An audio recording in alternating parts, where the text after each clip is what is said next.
When you come in for your intro session, you're going to do a baseline assessment. During the baseline assessment, you're going to row 500 meters, do 40 air squats to the ball, 30 sit-ups, 20 push-ups, and then 10 pull-ups. Now, we're going to scale this based on your needs. Some of you will be doing a jumping pull-up or a ring row.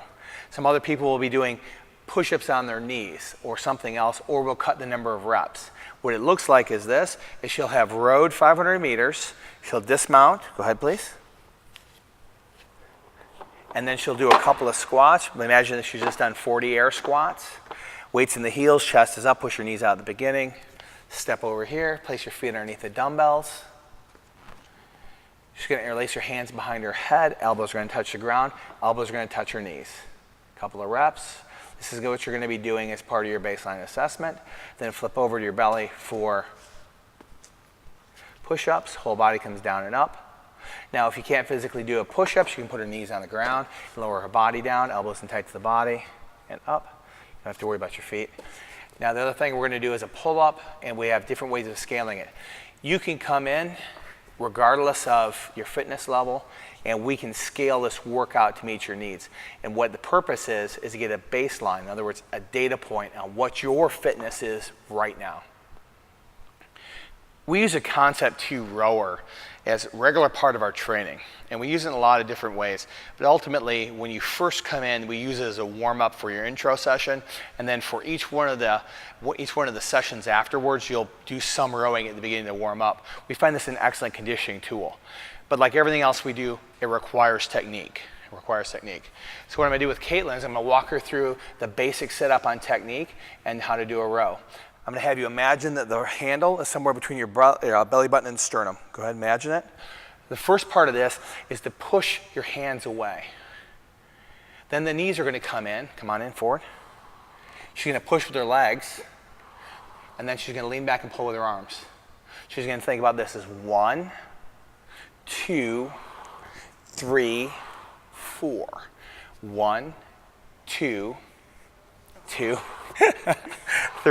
4. It's hard to do with that. She's been an experienced athlete, so it's hard to have her relax a second.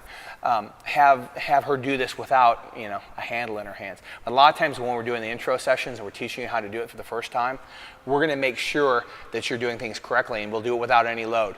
And the big thing is, for us, is a core to extremity movement. We want to see the hips move, then the arms. So we radiate from core to extremity. So reach, grab the handle please, and go ahead and straighten it up.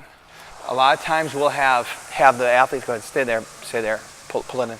So 1, she'll push the handle forward and lean forward. 1, push the handle forward and lean forward. Then her follow with her knees, then drive with her legs, and then pull with her arms. So it's 1, 2, 3, 4. And you'll hear this, and you'll see a lot of things on the monitor where I want you guys to think of nice and smooth, a good sequence of action. What we're looking for on a pull-up is she's going to jump up on the bar and get her chin clearly above the bar, and then come all the way down. Go ahead, please. And down. That will be a pull-up. And come on down. If somebody's not able to physically do it, a lot of times what we'll do is this thing called a jumping pull-up. The idea is to be able to go through the full range of motion and get a similar stimulus without having to change a whole lot of the workout. So what she'll do is she'll reach up, she'll step on the box, reach your hands past it. So when you set up on your box, so that this thing should be about mid-forearm, then grab the bar. She's going to just bend her knees until her arms are straight. She's going to jump her chin above the bar and come right back down nice and quick. And this is a way for people who have never done a pull-up, go ahead, thank you, who've never done a pull-up, to scale it to be able to do it. And that's important because no matter what's on the board, when you walk in, we can scale it to meet your needs. One of the things you're going to learn as a new athlete is what we call 30, 20, and 30 with bands. What we want to do is practice and re-practice basic movements. That would be a squat, a rollout, and a shoulder, an overhead squat. And what will happen is that as time goes on, you'll master it. Let me point out a couple of factors here. Weight, heels should be underneath the shoulders, toes angled out slightly. We use a ball a lot of times, especially for new athletes, so that they know where their depth is going to be. So what's going to happen is James is going to push his knees on, hips back and down. Go ahead, just James, for right now. Notice he's got this band on here. It's going to help get his hip rotators a little bit stronger. And stand back up, please. And down. He's actually pretty, go ahead, please. He's pretty deceptive because he moves pretty well, and these people are in the demos for a reason. But understand is, and stand back up, please. Now let's have you face that way, please. Now do the same thing. I want you to notice that the back stays nice, hard arch in the back, the weight's in the heels, the knees are tracking over the toes, head remains nice and neutral, and stand back up. The reason why James is in the video is because he moves real well. He's a great example for others. So is Caitlin and Lynn. And so what you'll see is a lot of drilling where we'll teach and reteach the basic movement. This is 30, 20, and 30. Going to drive your knees out and hips back as a group, please, and down. And up, push your knees out a little bit more at the beginning. If you shoot your knees forward, it's not the right thing to do. Push your knees out and down. There we go, and up. Nice job, folks. You'll see 30 repetitions like that. The next piece, go ahead and pick up your PVC pipes.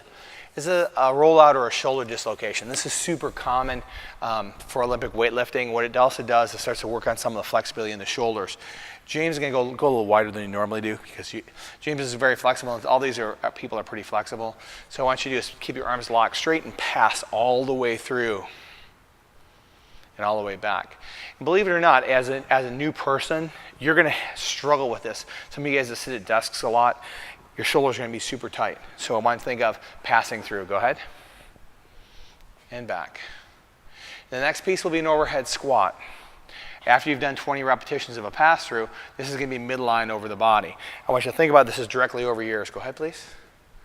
Now, the same sequencing that you just had for your squat, where the knees go out and the hips go back, that's where we want to go. And that bar should stay straight up over the ears and over the midfoot and down and up. Notice that Caitlin comes forward a little bit more than the rest, but guess what? That's okay. And down. James and Lynn keep a very vertical torso, which is pretty much optimal. Pretty much optimal. And down and up. So part of your, go ahead and relax, people. Part of your warm-up will be doing 30 of those basic squats, 20 rollouts, and then 30 overhead squats.